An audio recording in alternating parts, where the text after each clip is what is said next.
J'espère que ça va marcher. Oh my god, je suis stressée.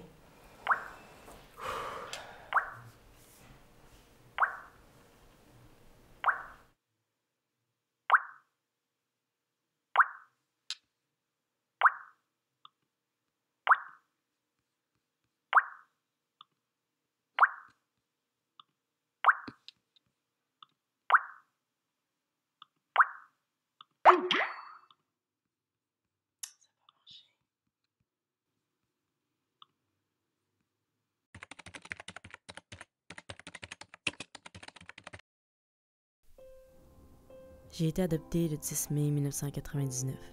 Je viens des Philippines, précisément de Cebu. Nora Capuno était ma mère de famille d'accueil, durant 6 mois avant mon adoption. Aux Philippines, les démarches d'adoption sont plutôt différentes. Nous, les enfants adoptés, on nous élève dans une famille typique, composée de parents, d'un frère et d'une sœur. Question de s'adapter à ce mode de vie, mais pour mon cas, c'était peut-être pas le meilleur des mondes. Parce que je suis partie de là avec un vide à l'intérieur. Un sentiment que je nomme souvent l'abandon. Ça fait maintenant 19 ans que je cherche pourquoi c'est en moi. Et c'est peut-être justement en essayant de reprendre contact avec Nora et sa famille que j'aurai des réponses plus éclaircies sur tous ces questionnements. Durant 5 ans, j'ai été enfant unique et après ces 5 années fut l'arrivée de mon petit frère, Thomas Roy.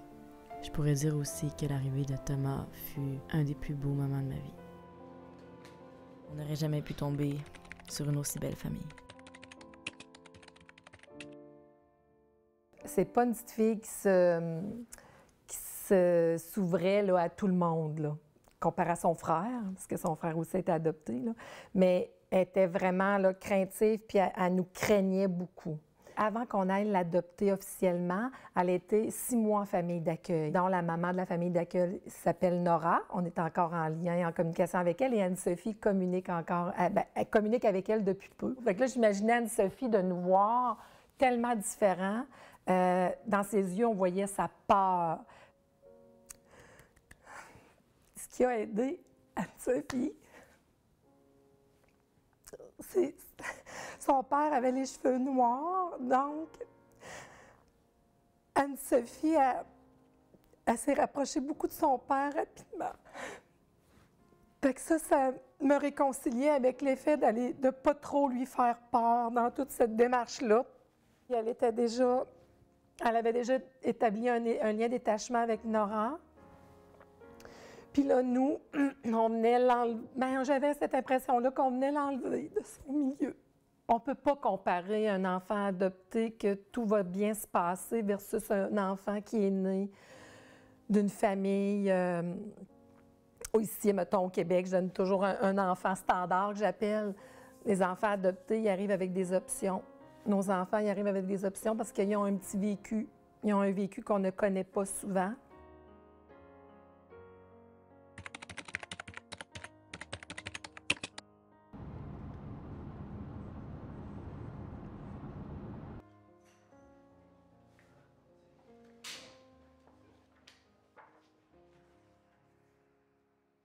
Les peurs sont relatives à l'abandon. Pour notre fille, l'abandon s'exprimait quotidiennement. Elle avait vraiment peur, Anne-Sophie avait vraiment peur qu'on disparaisse ou qu'on la laisse, on l'abandonne. C'était plein d'événements quotidiennement où est-ce que Anne-Sophie elle nous disait qu'est-ce qui va m'arriver si vous n'êtes plus là. On le vivait continuellement. Moi, il fallait que je fasse la paix avec ça. Il fallait que je me dise je ne vais pas enlever un enfant, je vais en prendre soin parce que quelqu'un ne pouvait pas le faire. Elle ne voulait pas vivre ça parce qu'elle savait, Anne-Sophie, que c'était comme des nouvelles personnes qui apparaissaient dans sa vie puis qui allaient avoir beaucoup d'importance. Aussi bizarre que ça puisse paraître, dans sa petite tête de petit enfant, elle savait qu'il y a quelque chose qui se passait.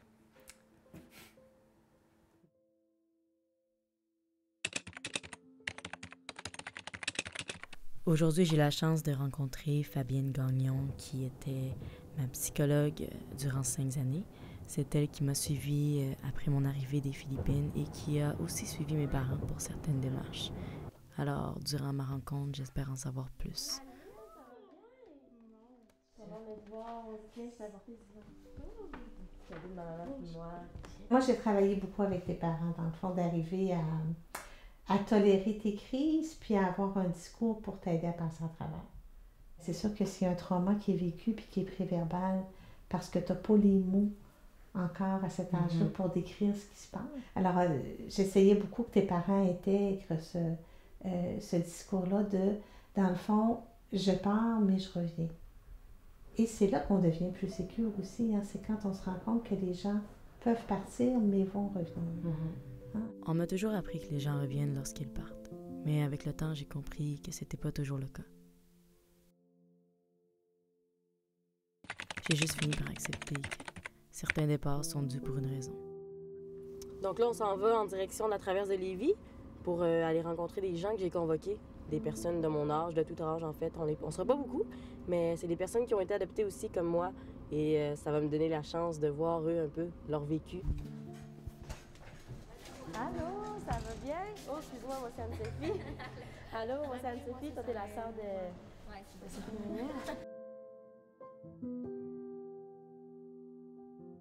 J'avais l'habitude de dire à mes parents que c'était pas mes parents. Que c'était pas eux. Alors que j'ai compris que ça leur faisait plus de mal que du bien, probablement. Puis moi aussi. Parce que c'est eux qui vont arriver, c'est eux qui m'ont tout donné. Mettons, s'ils partaient à l'épicerie, genre, tu sais, je savais qu'elle allait revenir. Mais je me souviens qu'un jour, c'était nos grands-parents. Oh my god, tu sais. C'est nos grands-parents qui nous gardaient chez nous. Puis là, je sais pas tout comment c'est arrivé sur la conversation. Puis là, un jour, moi puis Sarah, on s'est demandé, si jamais papa puis maman ils reviennent pas, genre, qu'est-ce qu'on va faire? Qu'est-ce qu'on va devenir? Comme, j'ai aucune idée pourquoi c'est arrivé. Puis c'était grand-papa puis grand-maman qui me gardaient, ça allait full bien. Puis là, un jour, ça a été grand-maman. Comme, si papa puis maman ils reviennent pas, on va faire quoi? J'ai beaucoup tendance à m'accrocher à ce que les gens expriment, par un sourire ou par un regard, tout simplement. Je me cherche encore beaucoup, mais je me laisse du temps parce qu'après tout, je me suis toujours répété qu'il y avait un temps à tout.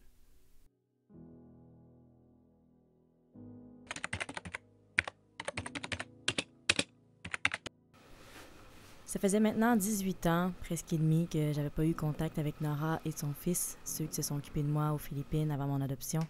Et pour moi, c'est vraiment une première. Je dirais que c'est une journée assez stressante, puisque je reprends contact avec les premières personnes qui m'ont élevée. Aujourd'hui, je pense que c'est vraiment ma chance de faire face à mon point de départ.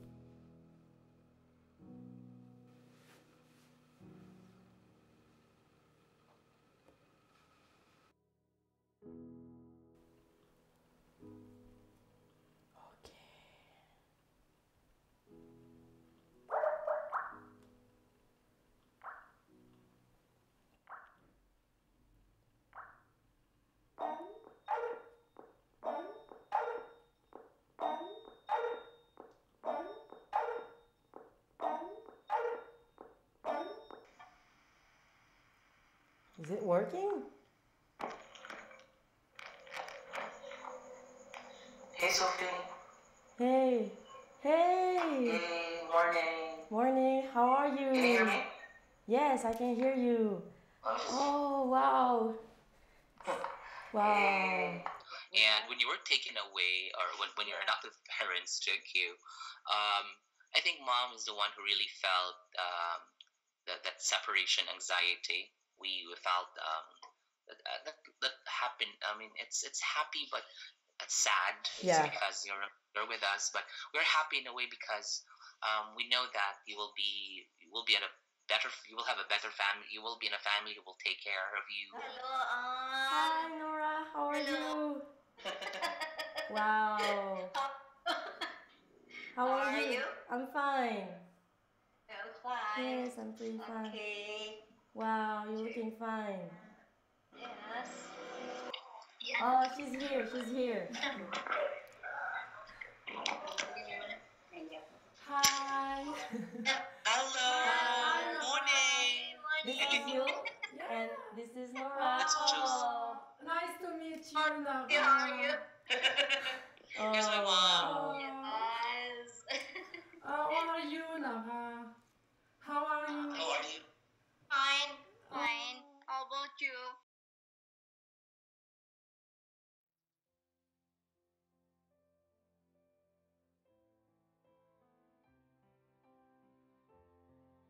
toutes les coupures qu'elle a eues dans sa vie de petit enfant, là. C'est comme si on prenait un fil, là, puis qu'on le coupait une fois, puis que là, on refaisait un nœud. Première séparation. On le recoupe une autre fois, on fait un nœud. Mais Anne-Sophie, elle a plein de fils, elle a un fil qui n'est pas lisse. Elle a un fil avec des petites coupures. Mais depuis quelque temps, Anne-Sophie, là, son fil, là, ben, il y a moins de nœuds. Parce que l'inconnu, ça a toujours été une de mes plus grandes peurs. Puis je pourrais dire que l'abandon, ça a été un de mes plus grands inconnus.